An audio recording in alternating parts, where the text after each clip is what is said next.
welcome to the Armchair Commanders podcast. My name is John, And I'm Jack.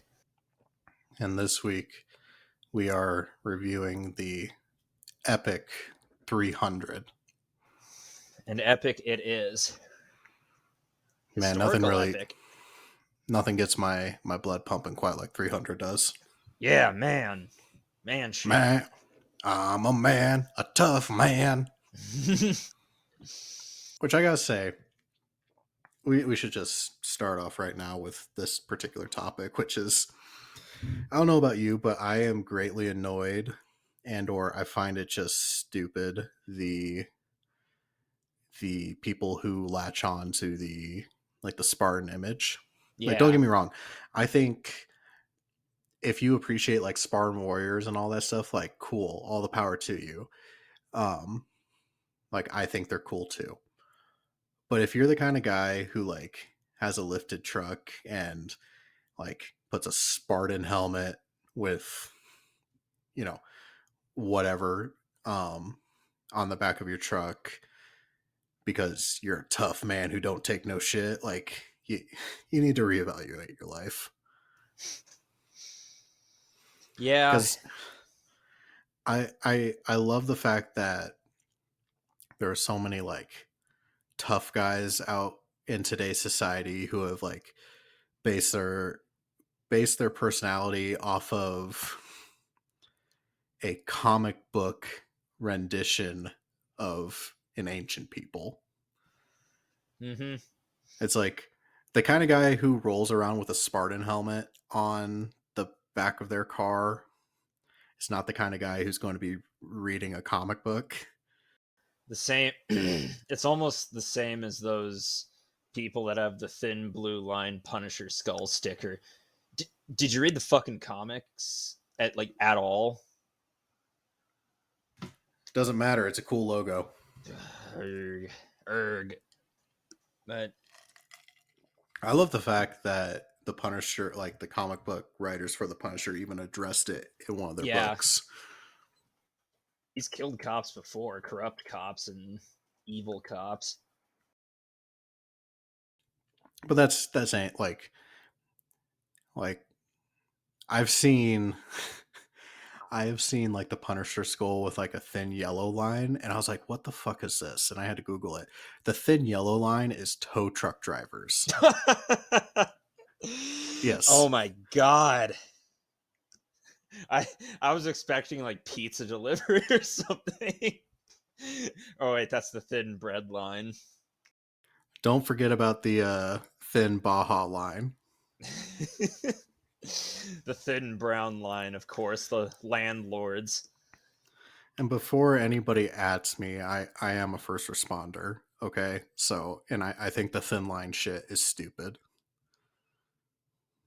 Like, for anybody.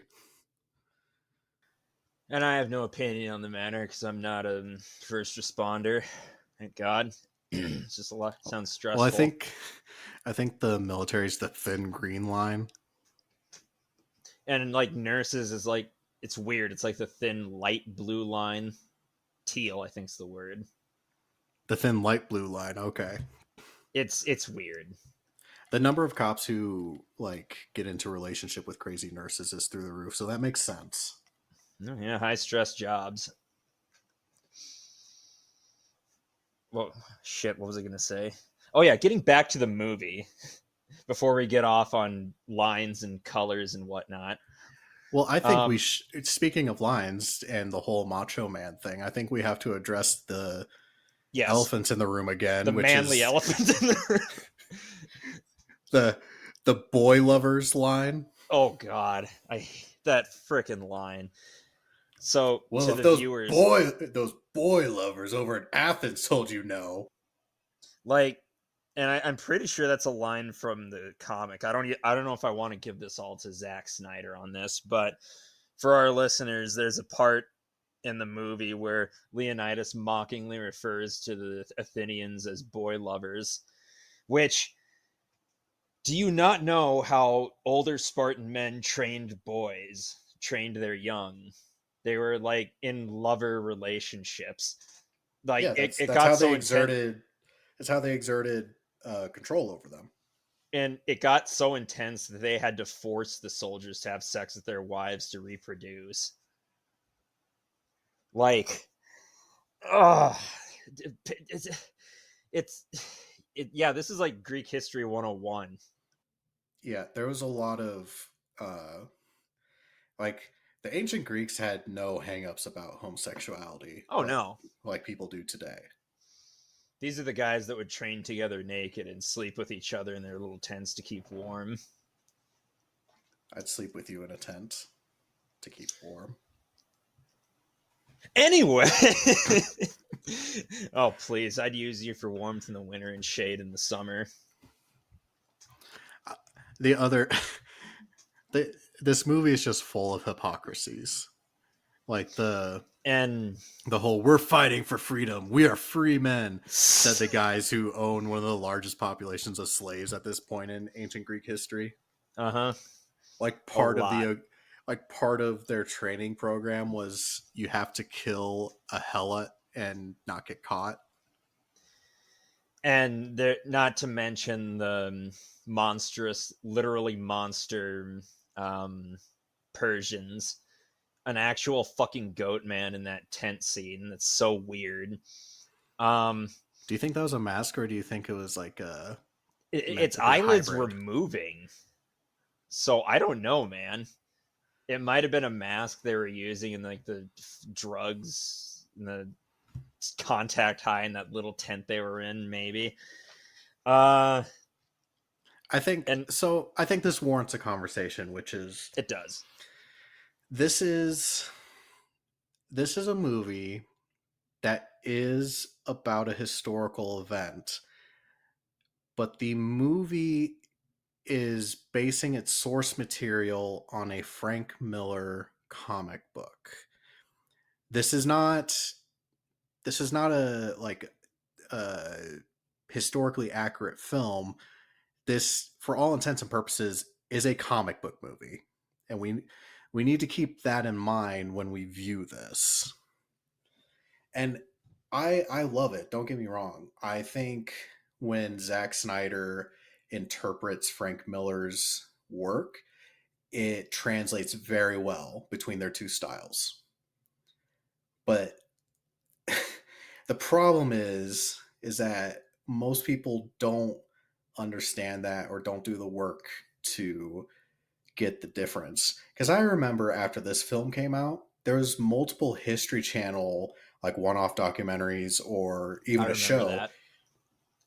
that like the History Channel went through like a serious ancient history phase after 300 came out, and I loved all those documentaries.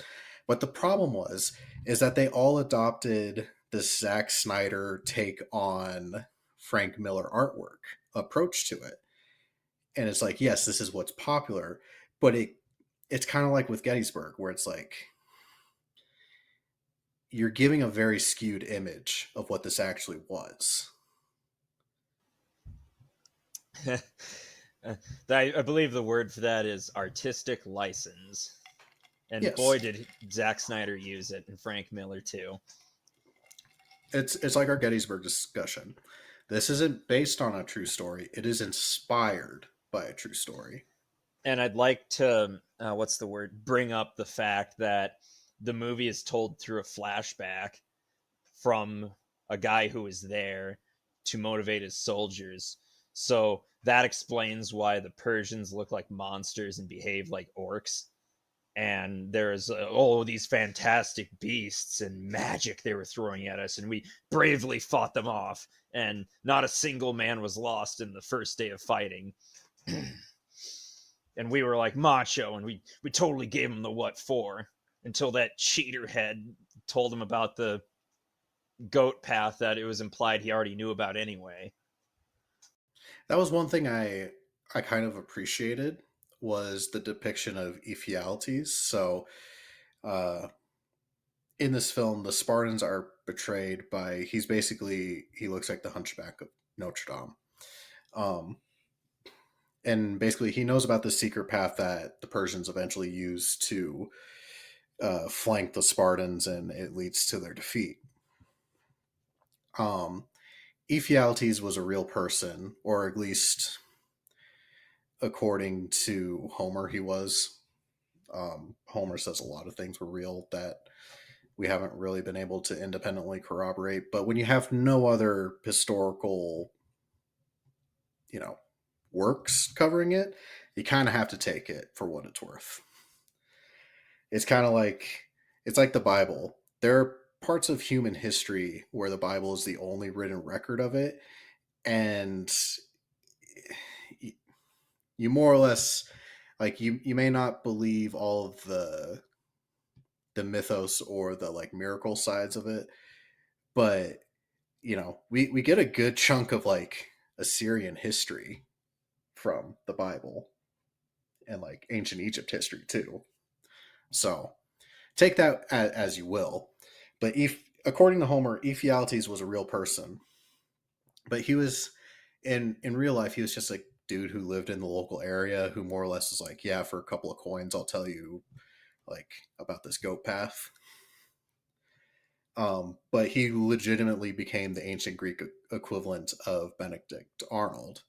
And so his name became like a taboo name, like almost like he who shall not be named, like Lord Voldemort bullshit.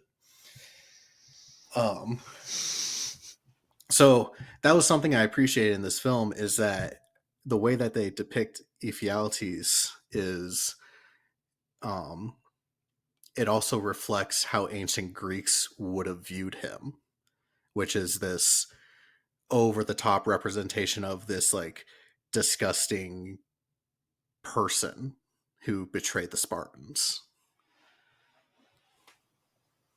And how I was just reading about Ephialtes and how he was portrayed in other media. Apparently, he's just this shady farmhand in the '60s version of 300, but they went the deformed human route for the comic in this movie, and that scene where he goes to Leonidas and is like, "Hey, can I help?" Lol, no. Which that's a solid reasoning that he can't raise his shield and be a part of the main phalanx, but is there He can still. There's plenty of roles he could have filled. and Like, most of the film they don't even fight in phalanx. They just go off and flip and twirl around and kill people. oh yeah, I didn't know that the Spartans took a class in Olympic gymnastics. Yeah, and like go guard the goat path. Yeah, give him that task. Yeah, I'm sure he wouldn't have said no. Put him in the But way back. You know. yeah, like last ditch effort. And like really jazz it up to like you're the last line of defense we have to Sparta, so don't fuck it up. Right. And but instead he like gets up put on water duty, which okay. There's a way that Leonidas could have done this that didn't piss him off. And like when I was in middle school, I think is when I first watched this, either middle school or early high school. I was like, wow, Smeagol is a traitor. Wow, what an asshole. But I kind of see his point now as an adult. Like he sets his bygones aside to go save the country that almost killed him as a kid, and trains his little deformed ass off. And then the king's like, no, fuck you. And the Persian king pays him in women and gold. Like, Something he probably has not had either of no, like in he his hasn't had life. either of those things. Like, that's a pretty sweet deal if you ask me. Oh yeah, I think it'd be hard to have anybody not take that deal up. Yeah, but we needed to have his comeuppance, and that brings me to my next point. He like Xerxes himself mentions the goat path, and I don't know if that was before the dude went up to him and was like, "Hey, I got an idea for you." But then Yeah, that other I guy, also had that moment. I was like, why do you need him if you know about the goat path? and like that other dude said, "We have hundreds of scouts in these hills, so you haven't found it yet, and you know about it. So what the fuck are the scouts doing? Like that shows a bunch of their dead bodies. They can't have killed all of them, right?" No, I'd have to imagine at least one of them got away. Yeah, there's no way they could have killed all the scouts. And Sun Tzu himself said it. An army without scouts and spies is a man with no eyes and ears. I think that's the first time we've had Sun Tzu quoted on this show. And I'm quite proud of myself. I'm very learned and intelligent. Oh yeah, well I've listened to half of Sun Tzu on Audible, so Oh, yeah? Well, I listened to half an AI voice and Joshua Graham read it to me. So there. I don't But know why Sun Tzu is hard for me to read. I've it's mostly common sense. it is it's I'm ashamed to say it. I haven't completely read Me Art of neither. War. And I have the book, the hard copy. I do too, but it feels like something that as a military history nerd I should have read start to finish, but I just can't make myself do it. Which is saying something because I read von Clausewitz and that is a fucking hard read. What's von Clausewitz? He did what was it, On War or Total War?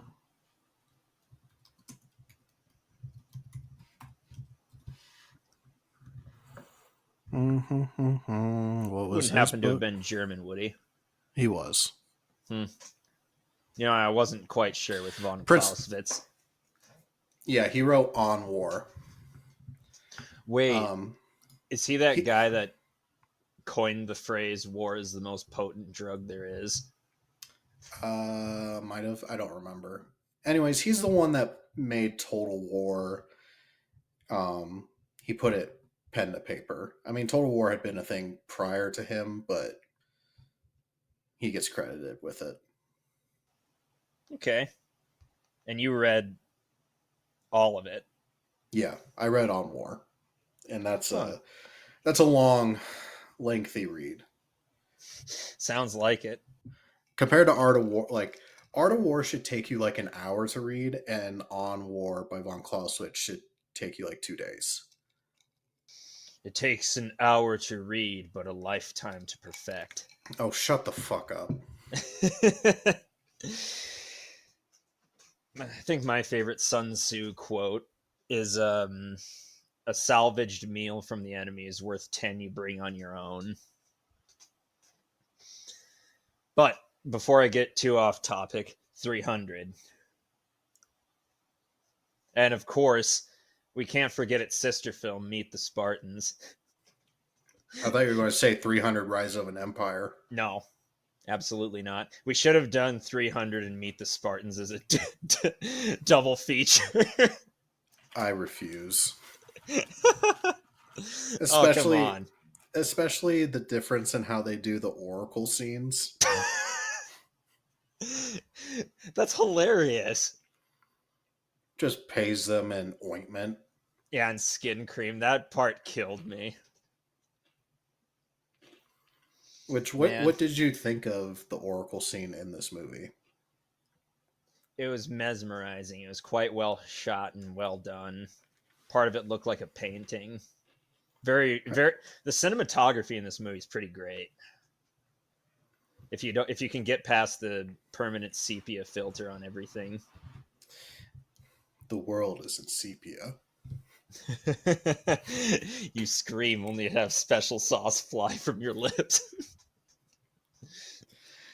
For those who don't know, this is a very out there reference to a YouTube video. Maybe I'll share it to our Facebook page sometime. But It's a any great one. I also this film is truly filled with some great cinematic moments, or just the cinematography in it is brilliant. The oracle scene, the oracle floating in the air deal really demonstrates the whole like mysticism to it. um Mm-hmm. 12-year-old John, who saw this in the theaters, did not appreciate the cinematography because he was too focused on the boobs. There was cinematography. What cinematography? Titties. But even like the scene that immediately follows the Oracle scene, which is another boobs out in the air scene.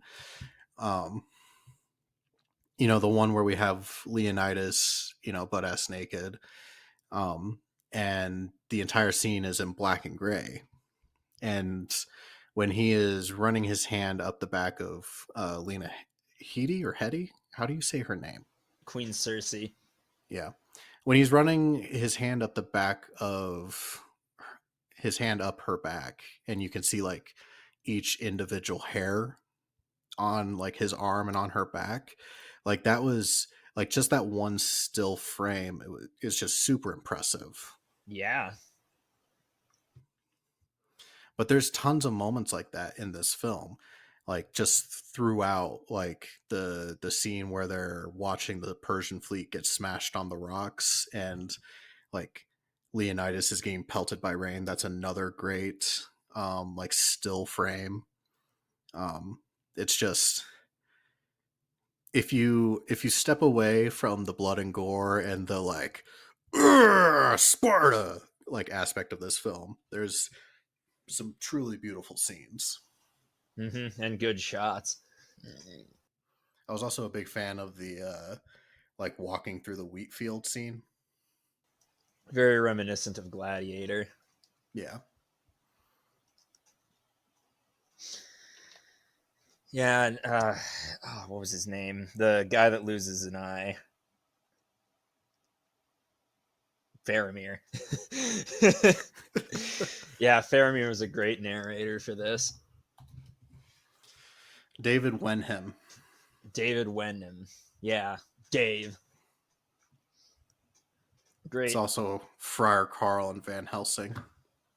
Well, I'll be. And probably his greatest work of art or narrating work is being the narrator for Deadliest Deadly, Warrior of Deadliest Spike Warrior. TV, back when Spike Yeah, TV was still a thing. that show was something. It was really dumb, I but it was just made entertaining. the connection. If Spike TV was to turn themselves into one singular film, 300 is that film. Oh yeah. Yeah, because it's over top violence, homophobia, and boobs. Historical inaccuracies, but never let the truth get in the way of a good story.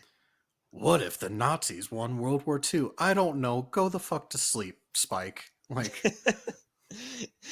And don't it's wake up Uncle History Channel. it's 3 a.m. Go away. How Yeah, heavy does a boob have to be to crush a beer can? Why do I need to know this? because it's science. Shut up. It fucking mansers. Mansers, bro. I used when I used, had to stay up to go check cows on the ranch. Oh man, that show and A Thousand Ways to Die. Those are my go-tos to watch while I was just chilling between going out and checking cows. Memories. Ah, the memes. So what was your favorite scene in this movie? I liked the one shot of actual historically accurate hoplite combat, and then they That was promptly forgot about that. I that did was like good. it was almost a montage of all the weird shit they tried to flush out the Spartans, a rhino, an elephant, some actual bombs. I bet And PETA was mad about the elephant scene. oh, probably. And the youngest one, who I still headcanon is 14 or 15 years old, he chucks that spear and kills the rhino in one hit, even though this is probably the first rhino he's ever even seen in his life. Yeah, and then 4 minutes he gets his head cut off. Yeah, very cleanly, too. Astonos, my son, who's about to die because of foreshadowing. Asnos, my son, in case the audience forgot your relationship to me. Astanos, my son. Hi. Hi. Yes, I've that is I. I've never told you I love you, and I never will. And that scene where the uh, quote unquote wizards doing their quote unquote magic, literally just guys hawking bombs at them, and they drop a lit bomb and it rolls toward their entire stash of bombs. You could have told me that that was a Hanna-Barbera cartoon scene. I wouldn't have. I love Yeah, how it pans over to Xerxes screaming as you see like a mushroom cloud in the background. yeah. God, yeah. Imagine this is a Hanna Barbera cartoon, and Yosemite Sam is the King Xerxes. Oh, those Spartans! After he sees the mushroom cloud of Acme dynamite in the distance.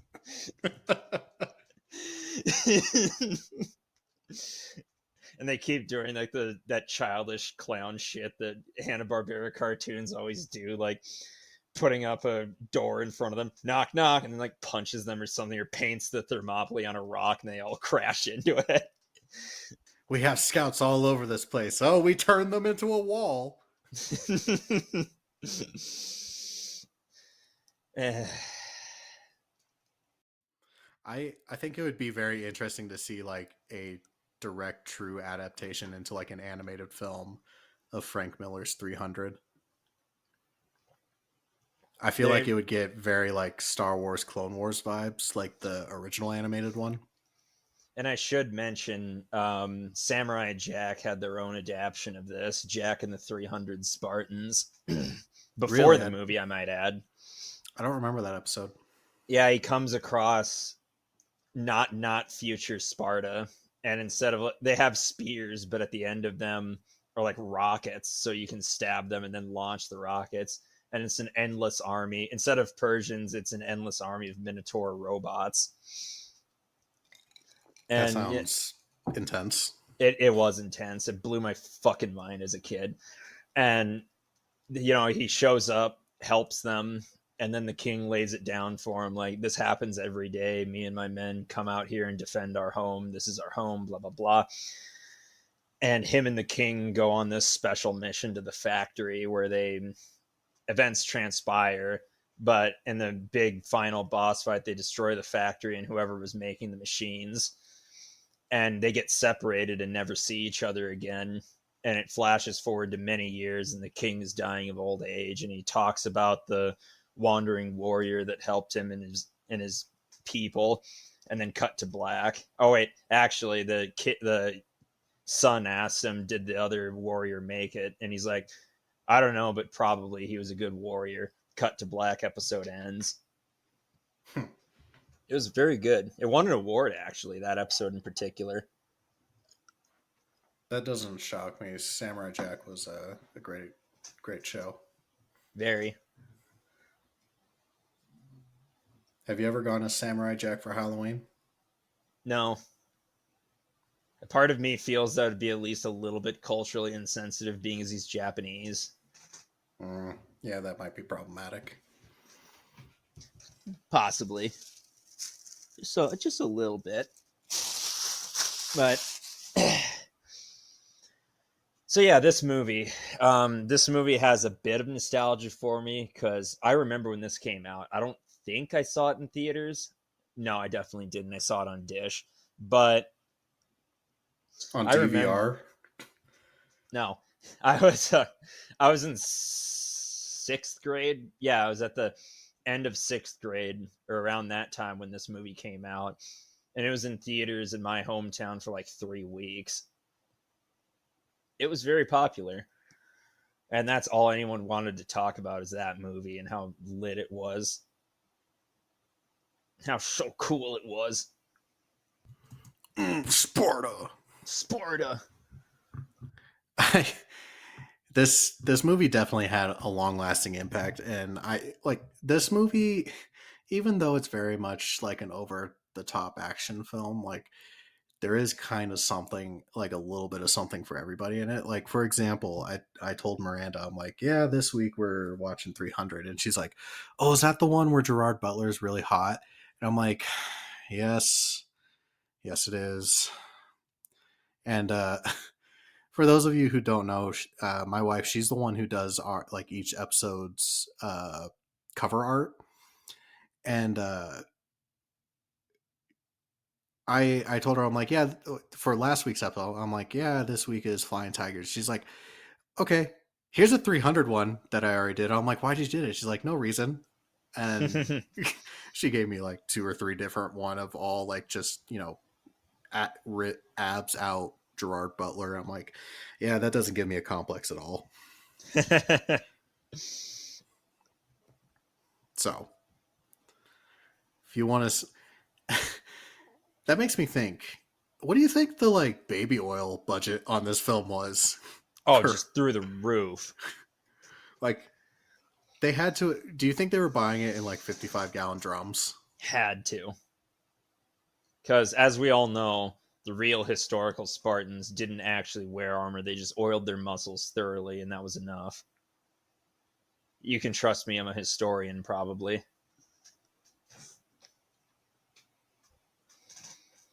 I'm not hearing any disagreements. No, I'm not going to disagree. Ancient Greece is hardly my strong suit. Probably know more about it than I do, which is not much. I know that there was a town called Sparta at one point. My favorite, like I said, this is an inspired by, not a based on true story type film. And if you actually look into the overall story of this, like, yes, we could talk about how, like, yeah, there was more than 300 Spartans. Like, yeah, that everybody knows that. Like, let's move on. Um, um, the thing that I find hilarious is how this entire movie is like, we are free men and we will never bow to you. And literally, I want to say maybe a decade after this battle, the Spartans were on the Persian payroll because the Persians were like, okay, we're not going to beat you in outright battles, so we're just going to pay you guys to fight each other and then step in. And that And worked. yeah, it fucking worked. Yeah. It's There's like, you certain guys are. ways. Yeah. It's just so funny. They're like, we will never bow to Xerxes. 10 years later, they're on his fucking bankroll. Yeah. Have you seen the sequel to this? I have. It is terrible, but we're going to have to watch it. Yeah, I have not seen it because I have heard it's in fact awful. What if they just titled the sequel 301? Like 101 Dalmatians. Yeah, the naming scheme of 101 Dalmatians, take a number and go up. 302 21 Spartans. This time is personal. 301 Jump Street. I love that in 22 Jump Street, during the end credits, they came up with a bunch of trailers for like, or movie posters for like, Yeah, the different 20, schools. 24 Jump Street, 25 Jump Street. It's like medical school, flight school, martial arts. Yeah, and 23 Jump Street was great because they were making fun of the fact that they were a sequel. Can we watch 23 Jump Street for a war on drugs? Hell, I think we have more dubious claims on the list anyway, so why not? I don't know. What is more dubious than 22 Jump Street? I mean, I don't know. You're the one with the list, but I'm sure there are. I agree with you, but we're also counting RoboCop and Judge Dredd. Judge Dredd as War on Crimes, which okay. Okay. To be fair, Judge Dredd is more of a war crime than a war on crimes. Geneva Suggestions. Speaking of war crimes, It's not a war crime the first time. And speaking of war crimes, yes, I know that the Geneva Convention is still more than a couple centuries off, maybe even a couple thousand years. But that scene where they're just casually executing the wounded Persians and like having a conversation while they're doing it. Is there no Yeah. reason we can't be civil? Stab. That's a war crime. And None, sire. None at that all.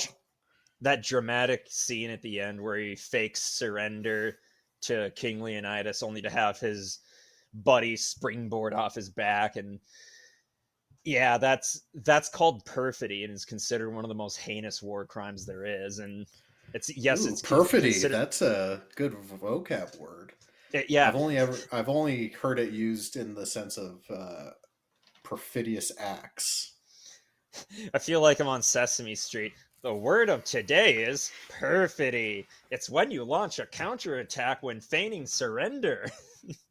It's more heavily punished than shooting unarmed civilians. I feel like perfidy was a pretty big deal in like the age of sail. Like And everybody was flying different flags. fun fact, I was gonna whip this out if you ever Shanghai me into watching U-571, but early on in the war for submarine warfare, they went by gentleman rules where they would shoot down a ship and they would like actually surface and sail to the lifeboats and offer them a ride back to wherever. Sometimes they'd be taken prisoners, sometimes they'd just be set loose, but they'd be offered like coffee, hot chocolate, food, they'd be like warmed up. However, some assholes started sneaking weapons aboard after that they were taken prisoner. And after that, the Germans stopped doing that and just started executing some of the people. Hence why they shoot down those people. It's treated as such a horrific moment. And it is that moment where he just turns the gun on the people sailing and shooting. But there was a reason that happened. And that's because, going back to our word of the day, perfidy, and why it's so heinously, or why it's so tenaciously punished and investigated. Hmm. The more you know. And yeah, something something gentleman's code. Because before the Geneva Convention, it was just the gentleman's code. Never trust another person to be a gentleman. Never do. So I know this is. I don't even know how I want to bring this up.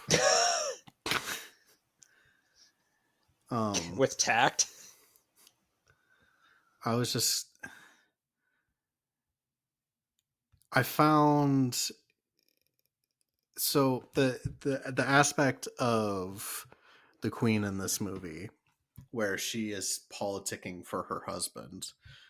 Um, I feel like a lot of times we get like a flash to the home front type deal in a lot of movies, and it really doesn't have a bearing on the story, or it's kind of like, we can do without it. But this is one of those times that um, not only does it add to the story, but also it's like it's truly impactful. So much so that basically the queen, um, I don't know how to phrase this. It was she gets sexually assaulted in order to uh, curry favor in the Senate, if you will, and then we find out that the guy that assaults her is on Xerxes' payroll and backstabs him. But I found that to be one of the best scenes in this film is when she stabs him like on the Senate floor. And I was wondering what your opinion of the scene was. That I'm glad you asked because me and Steiner had thoughts about that. So, what was his plan?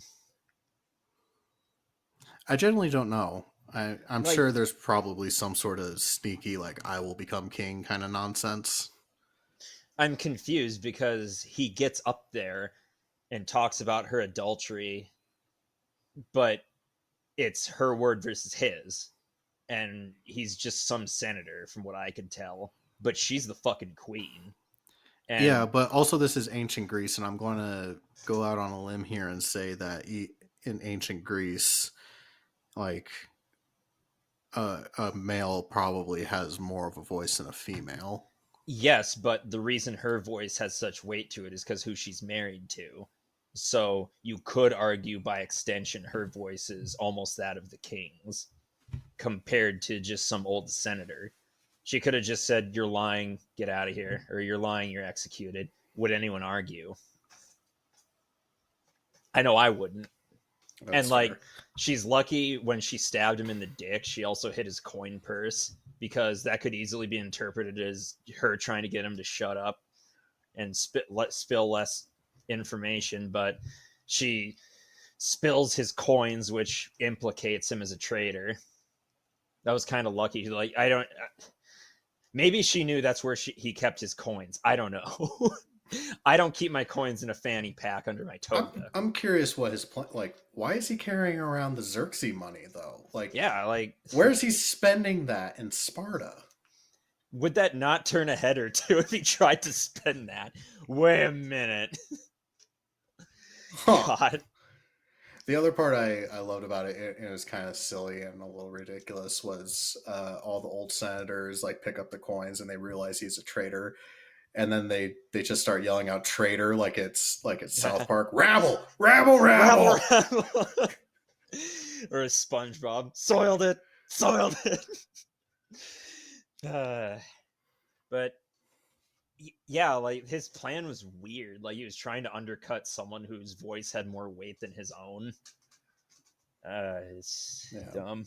I just I thought the scene, like, I think it's very rare where we see in cinema or even just in society in general where a woman is wronged and we get to see the like utmost like aspect of revenge or payback for the wrong that's done against them. So I think that's something I really appreciated, and just the scene of her stabbing him is a very powerful scene, and I'm very glad that it's in this. Yeah. Yeah. And that shot of all the coins spilling out. So getting back to the Oracle part, who the fuck were those deformed guys again? The E Force, The E4s. yeah. And I don't know much about the Oracle of Delphi, but I think they're like the Oracle of Delphi handlers or like priests or whatever. yeah, and he seemed to have a lot of contempt for them. I love the queen. She's like, "Who are you going to listen to? Your wife or a teenage girl?" Got me there.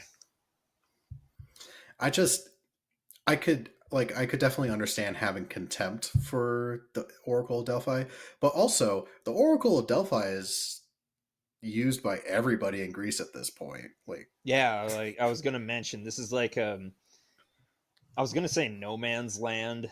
it's The like going to the Oracle. city council for a building permit. If they tell you no, you're fucked. Yeah, your hands are tied. But then he goes in anyway. Like you do when you Which, can't get a permit. right?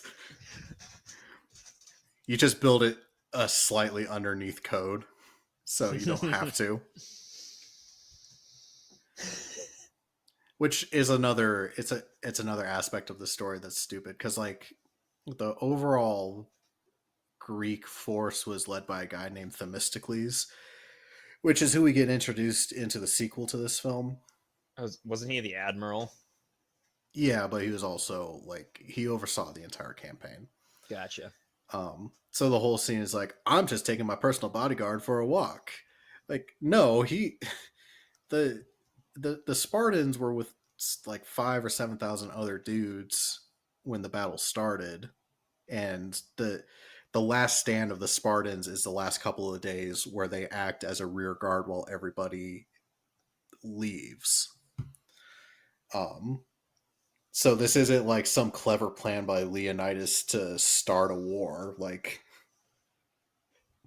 they're following the orders of another Greek general, Mm. but they get all the glory, so they get to write the story.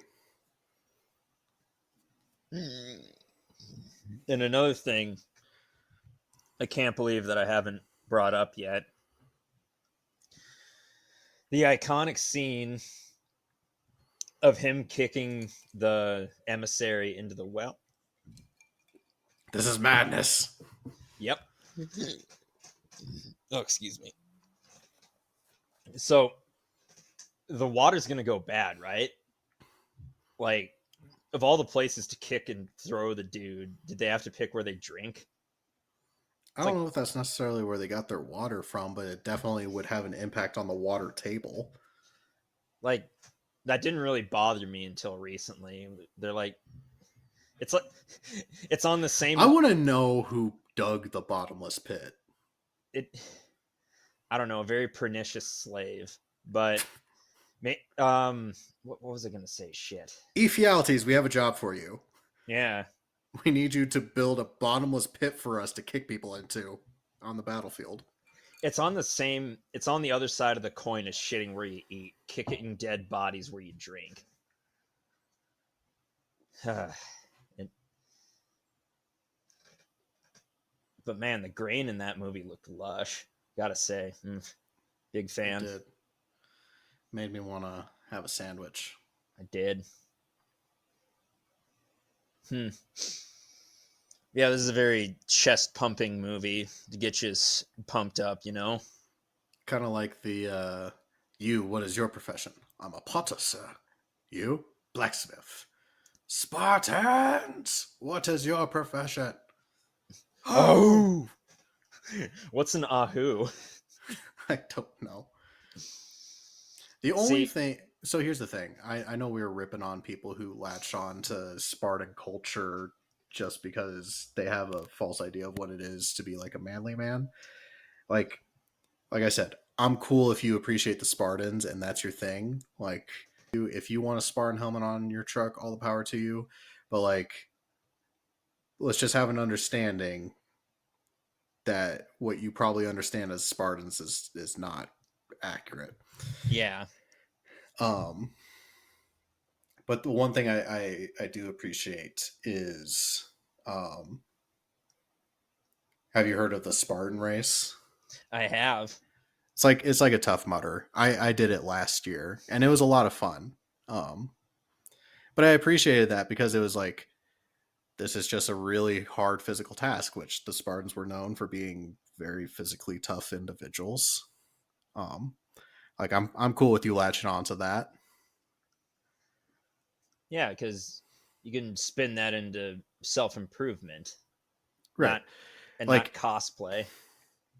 right. If you are using the Spartan image as a way to motivate yourself for better reasons, cool.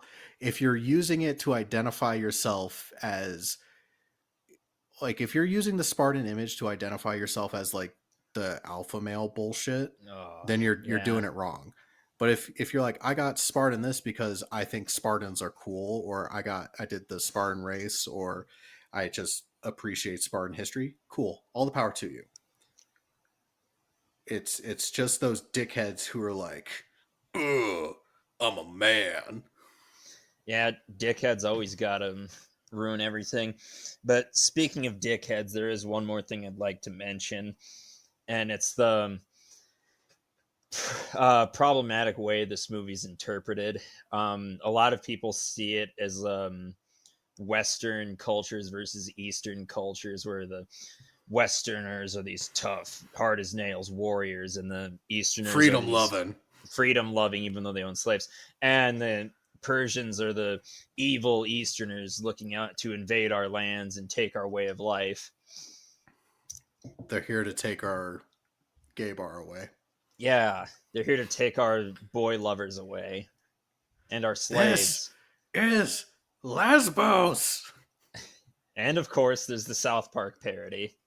God Uh, bless it. ooh, scissor me timbers. We can't push them back every night. Oh, really? I thought it was kind of fun. Instead of kicking him down the well, she kicks him in the balls. Oh God, South Park. Um, What are you And drinking? a wonderful Purple Rain again. It's been my drink of choice Man, wish I could recently. drink those. I'll switch it up sometime soon. They're Me, too I'm just sugar. They're too sugary. I'm just drinking Kool-Aid. Nothing special. Wasn't really feeling like alcohol tonight. Nice. I know, right? I surprised myself as well. So, was there any other part of this film that you wanted to touch on? I feel like there was. I mean, yeah, we already touched on the flippy dippy shit. Um, Whirly twirly. whirly twirly flippy dippy. Rotten tomato. I'm just gonna bring up the Rotten Tomatoes because I can't really think of anything else.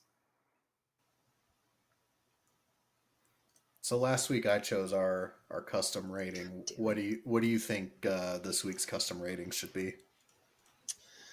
it. Goat paths. 1 to 5 goat paths.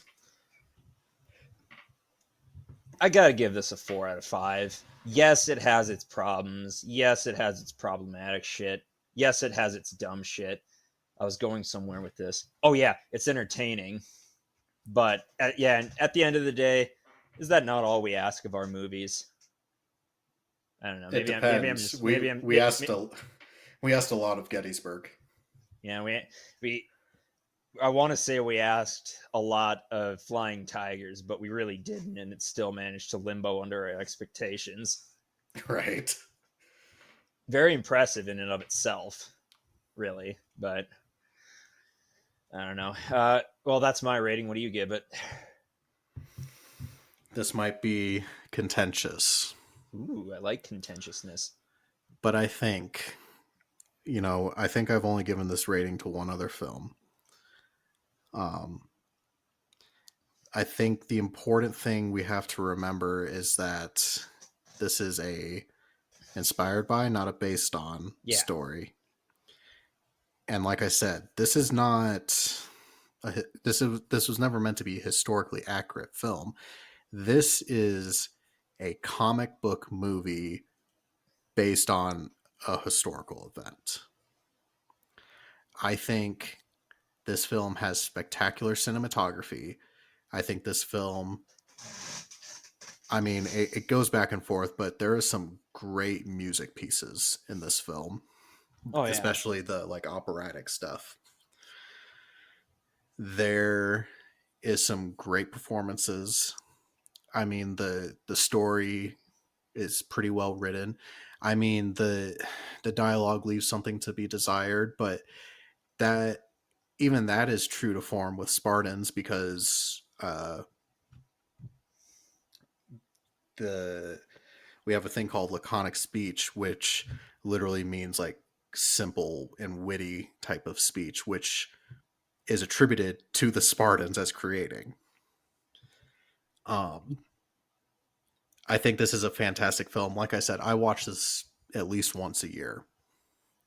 I think this is a film that everybody should watch at least once. This is the kind of film that would go on your Etsy top 100 films scratch off poster. For that, I would give it 5 out of 5 goat paths.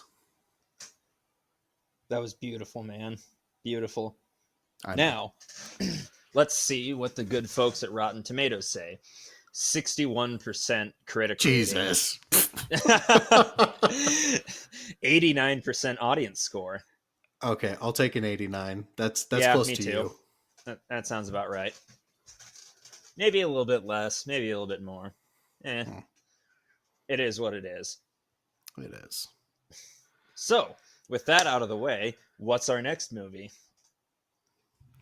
So, next week we have a guest joining us, which means that they get to pick. We will be joined by comic book artist Reed Bayman. I'm sorry, Reed. We'll figure this out next week. I don't know how to pronounce your B-Man. last I don't know how to pronounce your last name, but you can tell us how it's pronounced. Anyways, he was the artist for a graphic novel called The Stretcher Bearers, which is about World War One. And I've read it. It is a spectacular graphic novel. Recommended for anybody to get. But his choice was 2001's The Lost Battalion, which is a war drama about an American battalion of over 500 men which gets trapped behind enemy lines in the Argonne Forest in October of 1918. Ah, interesting. An It's A and really E good. movie. I think it was HBO. It says A and E, but maybe I'm looking at the wrong one. I don't know. A&E might have bought the rights to it. I remember watching this as a kid when it was released to TV.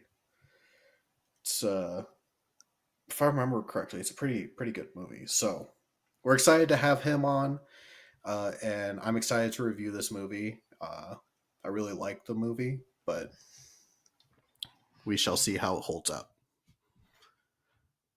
We shall. You got anything before we sign off? No, sir. All right. Well, if you enjoyed this episode, please leave a review. The stars do matter. If you know anybody who enjoys war movies or doesn't have any current podcasts they're listening to, please share it with them, as we always enjoy people join us for our conversations. If you want additional content, you can find us over on Instagram and Facebook at the Armchair Commanders podcast. And with that being said, we have had a great time with all of you joining us, and we can't wait to have you till next time. Mm-hmm.